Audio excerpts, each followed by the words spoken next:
तो अब हम अनऑर्डर लिस्ट देखेंगे। तो अनऑर्डर लिस्ट क्या होता है, हमने पहले वाली वीडियो में ऑर्डर लिस्ट के बारे में देखा। अब हम यहाँ पे अनऑर्डर लिस्ट देखेंगे। Unordered list by default bullets आते और ऑर्डर लिस्ट में बाय डिफॉल्ट नंबर्स आते। यहाँ पे अनऑर्डर लिस्ट लेने के लिए आपके पास यूआल नाम का टैग है। इस यूआल के अंदर आपको li नाम के एलिमेंट्स मिलेंगे। तो मैं यहाँ पे li ले लेता हूँ और इसे क्लोज करना पड़ता है। इस तरह से आप यहाँ पे लिस्ट बना सकते हैं।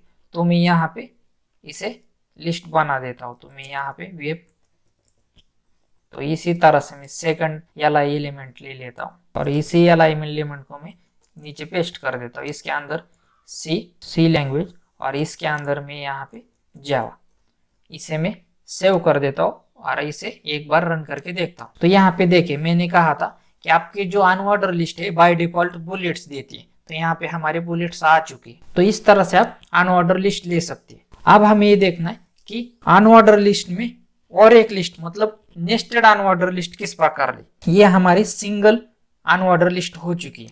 अब इसके अंदर हमें और एक लिस्ट लेनी है। तो मैं क्या कर देता हूँ, यहाँ पे आता हूँ। इसके लिए आपको एक रूल फॉलो करना पड़ेगा। जब भी आप नेस्टेड अनऑर्डर लिस्ट लेते हो तो लिस्ट आपको li एलिमेंट के अंदर ही लेनी पड़ेगी। आप एक अनऑर्डर लिस्ट के अंदर दूसरी अनऑर्डर लिस्ट कभी भी नहीं ले सकते, आपको li एलिमेंट के अंदर लेनी पड़ेगी। तो मैं यहाँ पे जिस तरह से हमने पहले अनऑर्डर लिस्ट ली थी उसी तरह से आपको यहाँ पे भी अनऑर्डर लिस्ट लेनी है। तो यहाँ पे ul और इसका क्लोजिंग और इसके अंदर li एलिमेंट्स, और यहाँ पे मैं इसे ही कॉपी कर देता हूँ और इसके नीचे पेस्ट कर देता हूँ। अब मैं वेब डिजाइन में क्या कर देता हूँ, जो फ्रंट एंड के जो हमारे लैंग्वेजेस होती है यहाँ पे इसे लिख देता हूँ HTML और CSS, और मैं इसे हमारा आउटपुट किस प्रकार आता है ये देखता हूँ।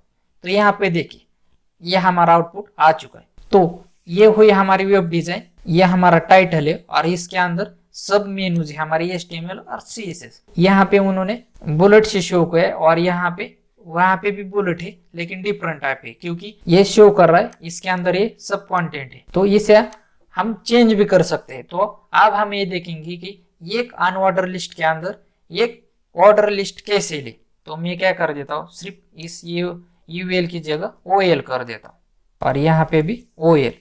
इसे मैं एक बार रन करके देखता हूँ। तो यहाँ पे देखिए, जैसे मैं रन करूँ HTML और CSS को नंबर आसाइन होगा। तो यहाँ पे देखिए इस तरह से। तो इस तरह से आप एक अनऑर्डर की लिस्ट के अंदर दूसरी अनऑर्डर लिस्ट ले सकते हैं। अनऑर्डर की लिस्ट के अंदर आप ऑर्डर लिस्ट भी ले सकते हैं। तो ये होती है हमारी अनऑर्डर लिस्ट, और अनऑर्डर लिस्ट का यूज करके हम अपने न्यू बार बना सकते। इस चैनल को सब्सक्राइब करके बेल आइकॉन हिट नहीं किया तो वीडियोस आपको मिलेंगे नहीं और आपको बार बार ढूंढना पड़ेगा। ये ट्यूटोरियल की सीरीज आपको अच्छी लगी तो आप लाइक करें और शेयर उनको करें जिनको इस प्रकार के वीडियो से बेनिफिट हो सकता है। मेरे साथ जुड़े रहने के लिए आप सबका प्रेम पूर्वक बहुत बहुत धन्यवाद।